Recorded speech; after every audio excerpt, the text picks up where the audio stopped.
ውድ ቻናላችን ቤተሰቦች እንኳን ወደ ቻናላችን በደህና መጣችሁ። በትናንትናው ዕለትም የፕሪሚየር ሊግ ጨዋታዎች መደረጋቸውን ሲቀጥሉ ማንቸስተር ሲቲ ከሰንደርላንድ ጋር እንደዚሁም ደግሞ ሊቨርፑል ከሊድስ ጋር ባደረጉ ጨዋታ በተመሳሳይ 0-0 በሆነ ውጤት ማጠናቀቅ ችሏል። እነዚህን ጨዋታዎችን በዛሬው ቆይታችን የምንመለከት ይሆናል። እስከ መጨረሻው ደቂቃ ድረስ አብራችሁ ቆይታችሁ ፕሮግራሙን እንድትከታተሉት በአክብሮት እጋብዛለሁ። በእነዚህ ጨዋታዎች ዙሪያም ያላችሁን ሀሳብ ኮሜንት ሴክሽን ላይ በመጻፍ እንድታሳውቁኝ፣ ሰብስክራይብ፣ ላይክ፣ ሼር እያደረጋችሁም የቻናሉ ቤተሰብ እንድትሆኑም በአክብሮት እጋብዛለሁ። አሁን በቀጥታ ወደ ጨዋታዎቹ የምንገባ ይሆናል። አብራችሁን ቆዩ።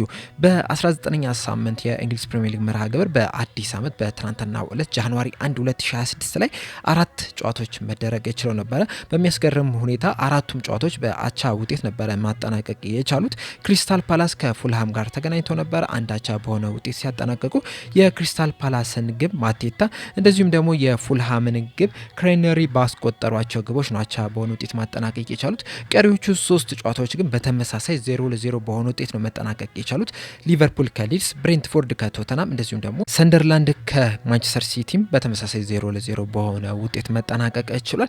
ብሬንትፎርድ ከቶተናም ባደረጉት ጨዋታ ስንጀምር ይህ ጨዋታ እንግዲህ ምሽት 5 ሰዓት ላይ ነበር የተደረገው። በጨዋታውም ብሬንትፎርዶች የተሻለ መንቀሳቀስ ችለው ነበር። በተለይ ደግሞ ሁለተኛው አጋማሽ ላይ ሙሉ ለሙሉ ቶተናሞችን መብለጥ ችለው ነበር። በመጀመሪያው አጋማሽ ነበረ ቶተናሞች የተሻለ ሲንቀሳቀሱ የነበሩት። በአጠቃላይ በ90 ደቂቃ የነበራቸውን ስንመለከት 56% ኳስ መያዝ ችለው ነበር። ብሬንትፎርዶች 0.92 ኤክስፔክትድ ጎል 7 ሙከራ እንደዚሁም ደግሞ 2 ኢላማቸውን የጠበቀው ሙከራ ማድረግ ችለው ነበረ።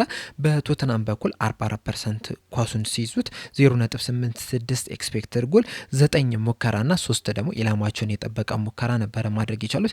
ነገር ግን የመጀመሪያው አጋማሽና የሁለተኛው አጋማሽን ለብቻው ነጣጥለን ስንመለከት በመጀመሪያው አጋማሽ ላይ ቶተናሞች የተሻለ መንቀሳቀስ ችለው ነበረ። 0.46 ኤክስፔክትድ ጎል 4 ሙከራ አንድ ደግሞ ኢላማውን የጠበቀ ሙከራ ማስመዝገብ ችሎ ነበረ። በብሬንትፎርድ በኩል 0.18 ኤክስፔክትድ ጎል ብቻ ነበር ማስመዝገብ የቻሉት። 3 ሙከራና አንድ ደግሞ ኢላማውን የጠበቀ ሙከራ ነበር ማድረግ የቻሉት። ሁለተኛው አጋማሽ ላይ ግን ብሬንትፎርዶች የተሻለ መንቀሳቀስ ችሏል። 63% ኳሱን መያዝ ችሏል። 4 ሙከራዎችን ማድረግ ችሏል። አንድ ኢላማውን የጠበቀ ሙከራ አድርጓል። አንድ ደግሞ ቢግ ቻንስም ክሬት ማድረግ ችለው ነበረ። ቶተናሞች በበኩላቸው 0.4 ብቻ ነው ኤክስፔክትድ ጎል ማስመዝገብ የቻሉት። 5 ሙከራ አድርጓል። 2 ኢላማውን የጠበቀ ሙከራ ማድረግም ችለው ነበረ። ነገር ግን ምንም አይነት ቢግ ቻንስ ክሬት ማድረግ አልቻሉምና ሁለተኛው አጋማሽ ላይ ብሬንትፎርዶች የተሻለ መንቀሳቀስ ችለው ነበረ። ቶተናሞች እንግዲህ በቅርብ ጊዜ ጥሩ የሚባል ውጤትን እያስመዘገቡ አይደለም የሚገኙት። ከትናንትናው ጨዋታ በፊት ያደረጉትን ስንመለከት ክሪስታል ፓላስን 1-0 ማሸነፍ ችለው ነበር። በሊቨርፑል ውልላንድ እንደዚህ ደግሞ በኖቲንጋም ፎረስት ደግሞ 3-0 በሆነ ውጤት ሽንፈት አጋጥሟቸው ነበር። ከዛ በፊት ስላቫ ፕራግን በሻምፒዮንስ ሊግ እንደዚሁም ደግሞ ብሬንትፎርድን በፕሪሚየር ሊጉ ማሸነፍ ችለው ነበረ እና ይህንን ውጤት ስንመለከት ወጥ የሆነ አቋምን እያስመለከቱ አይደለም የሚገኙት። በእርግጥ ከበፊትም ጀምሮ ቶተናሞች ሁልጊዜም የሚገመቱ አይነት ቡድን አይደለም። ጥሩ ውጤት ያስመዘግባሉ ሲባሉ ይሸነፋሉ፣ ይሸነፋሉ ሲባሉ ደግሞ ጥሩ ተጫውቶ አሸንፈው ሲወጡ መመልከት ችለን ነበርና በዚህ ሲዝንም ያንን ነገር ነው እየተመለከተን የምንገኘው። የትኛው ጨዋታ ላይ ሊያሸንፉ እንደሚችሉ እንደዚሁም በየትኛው ጨዋታ ላይ ሊሸነፉ ይችላሉ የሚለውን ነገር መገመት አስቸጋሪ ነው። ቶተናም ቡድንን በዚህ ጨዋታ ላይም እንግዲህ የተሻለ ነጥብን ይዘው ይወጣሉ ተብሎ ነበረ እየተጠበቀው። ምናልባትም አሸንፈው ሊወጡ ይችላሉ ተብሎ ተጠብቀው ነበረ። በተለይ ደግሞ የመጀመሪያው ዙር ላይ ሲገናኙ ቶተናሞች 2-0 በሆነ ውጤት ነበረ ማሸነፍ የቻሉት በሪቻርልሰን እና በሲመንስ ግብ አማካኝነት። እናም ያንን ጨዋታ ለተመለከተ በጣም ጥሩ የሚባል እንቅስቃሴ ማድረግ ችለው ነበረ ቶተናሞች። በተለይ ደግሞ የመጀመሪያው አጋማሽ እስከ 60ኛው እስከ 70ኛው ደቂቃ ላይ ቶተናሞች የተሻለ መንቀሳቀስ ችለው ነበረ። እናም ያንን ለተመለከተ ይህንንም ጨዋታ ያሸንፋሉ ተብሎ ተጠብቆ ነበረ። ነገር ግን በዚህ ጨዋታ ላይ አቻ በሆነ ውጤት ሊያጠናቅቁ ችሏል። በሌላ በተደረገ ጨዋታ ደግሞ ሊቨርፑል በአንፊልድ ከሊድስ ጋር 0-0 በሆነ ውጤት ማጠናቀቅ ችሏል። ይህም ጨዋታ በጣም ስሎ የነበረ ጨዋታ ነው። በእርግጥ በሙከራ ደረጃ ኳስ በመያዝ ደረጃ ሊቨርፑሎች የተሻሉ ነው የነበሩት። 68% ኳሱን መያዝ ችለው ነበረ። 2.08 ኤክስፔክትድ ጎል አስመዝግበዋል። 19 ሙከራ አድርገዋል። 4ቱ ኢላማውን የጠበቀ ሙከራ ነው የነበረው። የሊድስን ስንመለከት 32% ነበር ኳሱን መያዝ የቻሉት። 0.69 ኤክስፔክትድ ጎል ማስመዝገብ ችሏል።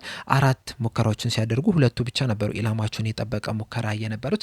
እንደዛም ቢሆንም ሊቨርፑሎች 19 ሙከራ ቢያደርጉም 4ቱ ኢላማውን የጠበቀ ሙከራ ቢያደርግም ነገር ግን ያን ያህል በጣም የሚፈተን አይነት ሙከራ አድርጓል ለማለት ግን ትንሽ ያስቸግራል። በእርግጥ 1-2 አጋጣሚዎች የተሻለ እድልን አግኝተው ነበረ። በተለይ ደግሞ ኬቴኬ ያገኛት እድል ነበረች፣ እንደዚሁም ደግሞ ፍሎሪን ቪርትስም ያገኛቸው እድሎች ነበሩና እነዚህን 2 እድሎች ቢጠቀሙ ኖሮ አሸንፈው ሊወጡ ይችሉ ነበር። ነገር ግን እነዛን ባለመጠቀማቸው በስተመጨረሻም አቻ በሆነ ውጤት ሊያጠናቀቁ ይችላል። በዚህ ጨዋታ ላይ እንግዲህ ሊድሶች በጣም በጠንካራ ሁኔታ ነበር ሲከላከሉ የተመለከትናቸው። በ5 ተከላካይ ነበር ከኳስ ውጭ ሲከላከሉ የነበሩት። አሰላለፋቸው ራሱ 3-5-2 ነበር ይዘው የገቡትና ሲከላከሉ ወደ 5-4-1 ነበር ፎርሜሽኑ ሲቀየር የነበረውና ሊቨርፑሎች የተሻለ እድልን እንዳያገኙ እንደዚሁም ኳስ የሚያቀብሉበትን መንገድ እንዳያገኙ ሙሉ ዝግትግት አድርገው ነበረ ማምሸት የቻሉትና በዛ ምክንያትም ሊቨርፑሎች ይህን ያህል በጣም አስፈሪ የሚባል ሙከራን ሳያደርጉ መውጣት ችሏል። በዚህ ጨዋታ ላይ እንግዲህ በተወሰኑ አጋጣሚዎችም ሊድሶች ጥሩ የተንቀሳቀሱበትም ሁኔታ አለ። በተለይ የመጀመሪያዎቹን 5-10 ደቂቃ የተሻለ ሰዓት ተንቀሳቅሰዋል። በተደጋጋሚም ወደ ሊቨርፑል የግብ ክልልም ሲደርሱ መመልከት ችለናል። እንደዚሁም ደግሞ ወደ መጨረሻዎቹ ከ75ኛው እስከ 85ኛው ደቂቃ አካባቢ ሊድሶች በጣም የተሻለ ሲንቀሳቀሱ ነው የነበሩት። እንዲሁም ጎል አስቆጥረው ራሱ በቫር ኦፍሳይድ በሚል ተሽሮባቸዋል እንጂ ጨዋታውንም አሸንፈው ሊወጡ የሚችሉበትም እድልም ነበረ። ከነዚህ አጋጣሚዎች ውጭ ግን ያለውን ሊቨርፑል ነበር የተሻለ ሲንቀሳቀስ የነበረው። ነገር ግን እንደዛ ቢሆንም ራሱ እድሎችን መፍጠር አልቻሉምና ኳስ ዝም ብሎ ብቻ መያዝ ምንም ጥቅም እንደሌለው በትናንትና ጨዋታ ላይ በድጋሚ መመልከት ችለናል። ኳሱን ይዘ ከዛ በኋላ እድሎችን መፍጠር ነው ጨዋታውን አሸናፊ የሚያደርግ እንጂ ኳሱን ስለያዝክ ወደ ጎን ስለተቀባበል ጨዋታውን ታሸንፋለህ ማለት አይደለምና አሁንም በደንብ ማስተካከል ያለባቸው ነገሮች አሉ።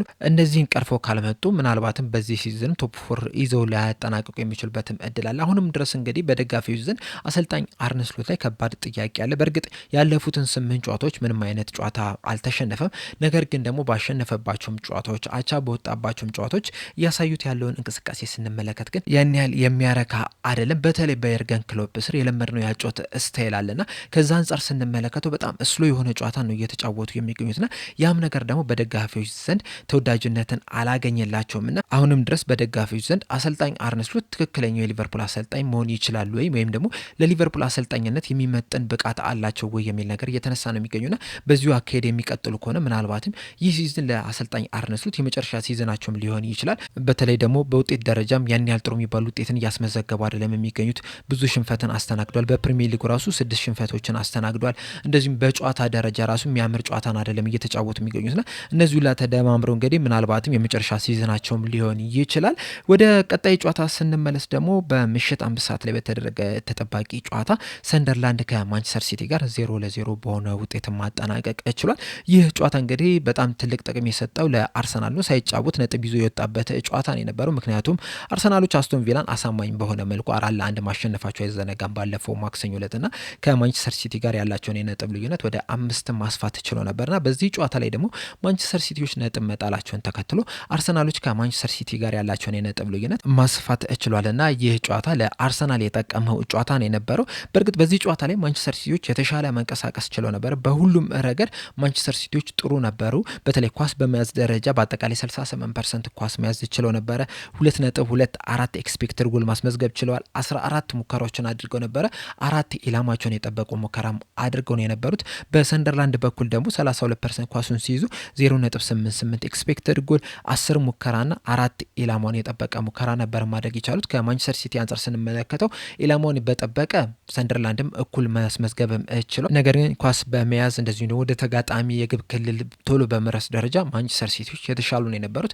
በጨዋታው ላይ ግን ሰንደርላንዶች ያሳዩት የመከላከል ጥንካሬ ግን በጣም የሚያስገርም ነው የነበረው። ከጨዋታው በፊትም ስላችሁ እንደነበረ እንግዲህ ወደ 6 የሚደርሱ ምርጥ የሚባሉ ተጫዋቾቻቸው ለአፍሪካ ዋንጫ ማቅናት ችሏል። በተለይ ደግሞ መሀል ሜዳ ላይ ሲጫወት የነበረው ተጫዋች በዚህ ጨዋታ ላይ ቢኖር ኖሮ የበለጠ ጥንካሬ ይሰጣቸው ነበረ። እንደዛም ቢሆንም ግን ይሁንላ ተጫዋች ለአፍሪካ ዋንጫ አተውም ቢሆን ግን በጣም የሚያስገርም ጥንካሬ ነበረ ማሳየት ይቻሉ። በጥብቅ ነበር ሲከላከሉ የነበሩት። እንደዚሁም በካውንተር አታክ ራሱ ወደ ማንቸስተር ሲቲ የግብ ክልል በተደጋጋሚም ሲደርሱ ነው የነበሩት። እንደውም አንዳንድ ውሳኔያቸው ላይ የተሻለ ወስነው ቢሆን ኖሮ አሸንፈው ሊወጡ የሚችሉባቸውም እድሎች ነበሩ። በአጠቃላይ ግን በጣም በጥሩ ሁኔታ መከላከል ችሏል። ማንቸስተር ሲቲዎችም ግን በተደጋጋሚ ወደ ሰንደርላንድ የግብ ክልል እየደረሱ ጎሎችን ለማስቆጠር ከፍተኛ ጥረት አድርገው ነበር። የተለያዩ ሙከራዎችን ማድረግ ችለው ነበረ። ነገር ግን እነዚህ ሙከራዎቻቸው ሳይሳካላቸው ቀርቷል። በተለይ በትናንትናው ጨዋታ በማንቸስተር ሲቲ በኩል ኑኔዝ በጣም ምርጥ የሚባል እንቅስቃሴን ማሳየት ችሏል። ቼርኪን ፎደንም የተሻለ መንቀሳቀስ ችለው ነበረ። ነገር ግን የሰንደርላንድን የተከላካይ ስፍራ የመሀል ሜዳውን ተጫዋቾች ማለፍ ሲከብዳቸው መመልከት ችለናል። በተለይ በሰንደርላንድ በኩል ሙኬሌ የተባለው ተጫዋች፣ ዣካ፣ ሊፊ የተባሉ ተጫዋቾች በጣም በጥንካሬ ነበር ሲጫወቱ የነበሩት። ለማንቸስተር ሲቲ ፈታኝ ምሽትም አድርጎባቸው ማለፍ ችሏልና በዚህ ጨዋታ ላይ ማንቸስተር ሲቲዎች ነጥብ ሊጥሉ ችሏል። ማንቸስተር ሲቲዎች እንግዲህ ወደዚህ ጨዋታ ከመምጣታቸው በፊት 8 ተከታታይ ጨዋታዎችን አሸንፈው ነበረ የመጡት በሁሉም ውድድሮች ማለት ነው። ነገር ግን በዚህ ጨዋታ ላይ ሰንደርላንዶችን ማለፍ ተስኗቸው ጎል ማስቆጠር ተስኗቸው በስተመጨረሻም አቻ በሆነ ውጤት ሊያጠናቅቁ ችሏል። ይህ ውጤት እንግዲህ ከሰንደርላንድም እንደዚሁም ደግሞ ከማንቸስተር ሲቲ በበለጠ ለአርሰናል የሚጠቅም ውጤት ነው። ምክንያቱም የነጥብ ልዩነቱን ማስፋት ይችላል። እንደዚህም ደግሞ አስቶን ቪላን ያሸነፉበት ውጤት ተጫዋቾች ላይ ከፍተኛ መነሳሳትን ይሰጥ ነበር።